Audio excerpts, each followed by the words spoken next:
Fire is an essential part of all the ecosystems here in the U.S. and throughout the world.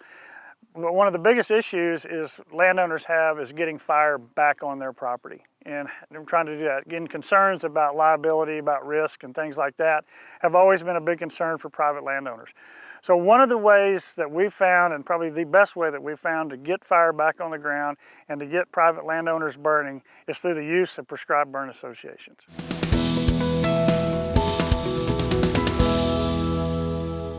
To me, that's a group of landowners with a common interest to put fire on the landscape, working together to maximize their resources. It's neighbors helping neighbors, pooling resources to get the job done, to improve our rangelands in an effective, safe manner.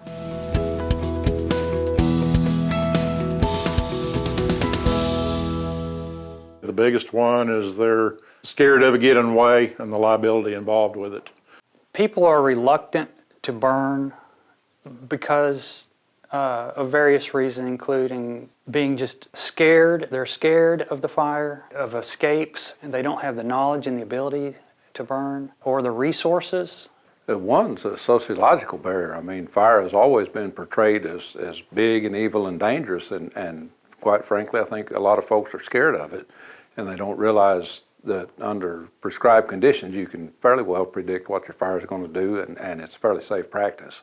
I think some of the barriers that people have are limitations of personnel, resources, equipment, the skill base, the knowledge, and their fear of fire, their general fear of fire because of their lack of education about it and how to apply it to the land effectively. The first thing that it does is get some people out there actually see fire on the landscape, see a fire that's been intentionally lit under a prescribed set of conditions, and it behaves like it's supposed to, and at the end of the day there's no or minimal escape. The smoke clears, it's burned like it was supposed to be burned, nobody's hurt, and 2 or 3 times when you experience that, all of a sudden you're one of fire's biggest proponents. So as you get a group of people together to burn, they all learn how to burn. They work with each other. After a while, they basically decrease the chance that a fire is ever going to get away. And therefore the liability of a set of group of people that works together, in my mind, sort of disappears. Like we first started, it gives a landowner a place to go and a tool to use that minimizes their liability, that's what keeps people from doing it. And that's the biggest benefit that they have.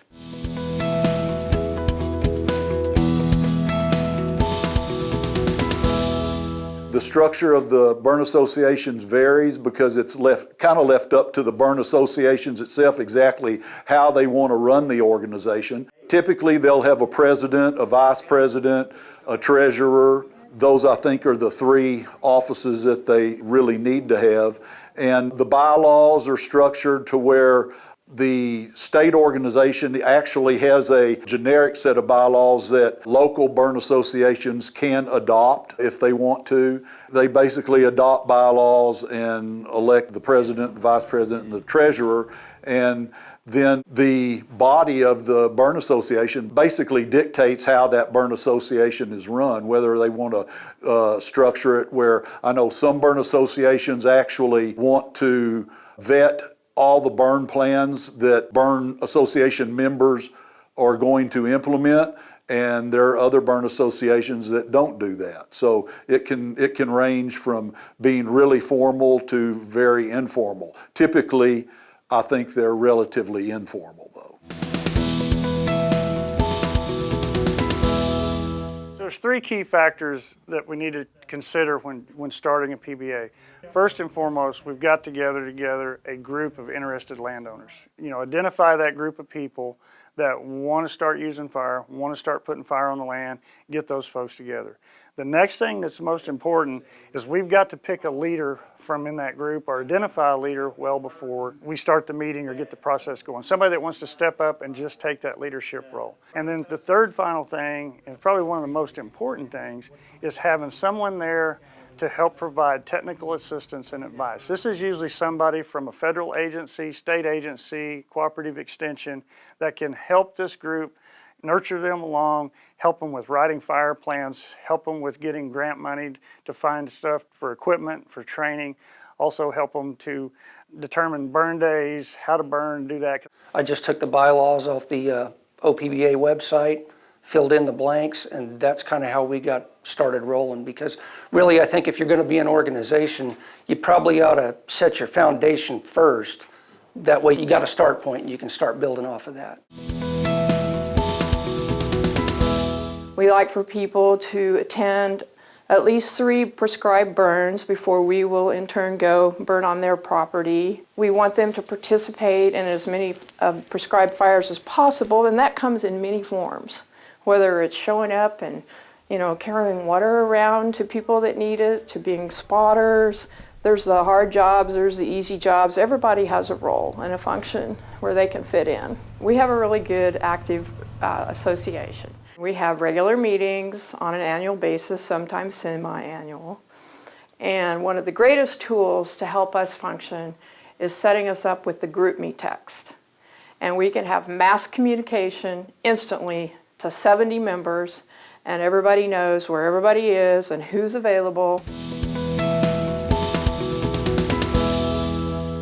If a person wishes to join a prescribed burn association, they can contact the state organization, and they would give them the name and number of a local burn association that is close to them. The state organization has a website that has all of that local burn association information on the website. They would then contact probably the president of the local burn association, and they would tell them when the next meeting was or send them an application.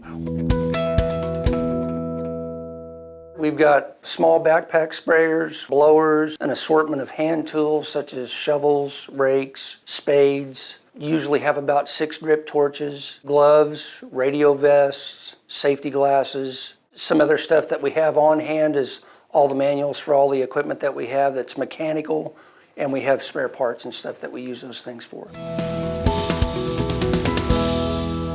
We have 85 local conservation districts across the state of Oklahoma, and they're the only local unit of government that's charged with the conservation of natural resources.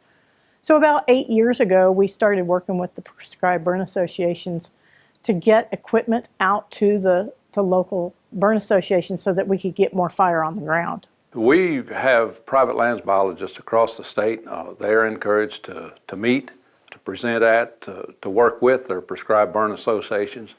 We're a very strong proponent of fire. We use fire extensively on our wildlife management areas, and we also realize the benefits and the need for fire on private lands in Oklahoma. So anything that we can do to encourage that, and that includes working with those prescribed burn associations, we like to do that.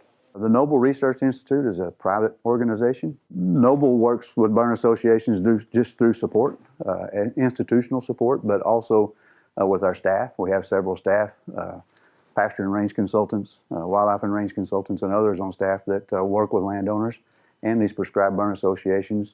We show up to do educational events.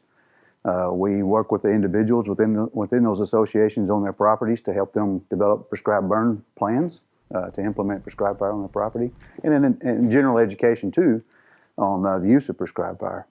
In addition to that, the Noble Foundation hosts prescribed burn workshops, a couple of those during each year, in conjunction with the Oklahoma Prescribed Burn Association, Oklahoma State University, Oklahoma Department of Wildlife Conservation, Nature Conservancy, and NRCS, and other agencies throughout the state as needed in different areas of the state to be able to promote and educate landowners about the use of prescribed fire. Oklahoma NRCS works with the Prescribed Burn Associations in a couple of different ways. At the state level, we help to provide funding to work with landowners on prescribed burn plans and implementation of those plans, and also work to help implement field days and other outreach organizations. Oklahoma NRCS provides funding out of our local budget, working with the Prescribed Burn Association on their regional coordinators that work directly with landowners and the local Prescribed Burn Associations. It does a number of things. It gets rid of all the wildfire potential, cleans out all that undergrowth that you don't want in an area, gets rid of all your cedar trees. You know, it's good for wildlife and it's good for human habitat as well. It builds a community of neighbors helping neighbors, the camaraderie, and just knowing that somebody's out there that has your back. One thing I do stress when I'm talking to people that may have a negative attitude is, this may save your pasture or even more importantly, your home or barns. Because everywhere we burn gives a fire department the upper hand, or at least a better chance to divert that fire. And I said, if nothing else, if you don't want your place burnt, let your neighbors do it.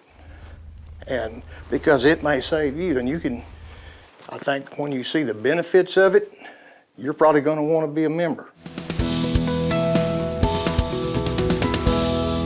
I think that prescribed burn associations play a very big part of the future of prescribed burning. From an ecological landscape perspective, there's no way that resource management professionals can implement enough burns on the landscape to actually achieve what we need to achieve across the landscape. The only way that we can do that is by empowering private landowners to conduct prescribed burns on their own and teaching them why they need to do it, how they need to do it, and getting that accomplished. I think that without the prescribed burn associations, prescribed fire is it's strictly hit and miss. I mean, it's a landowner that's big enough to have the resources to be able to burn. It enables some of the smaller landowners that otherwise wouldn't be able to burn or wouldn't be able to burn near as often as they need to.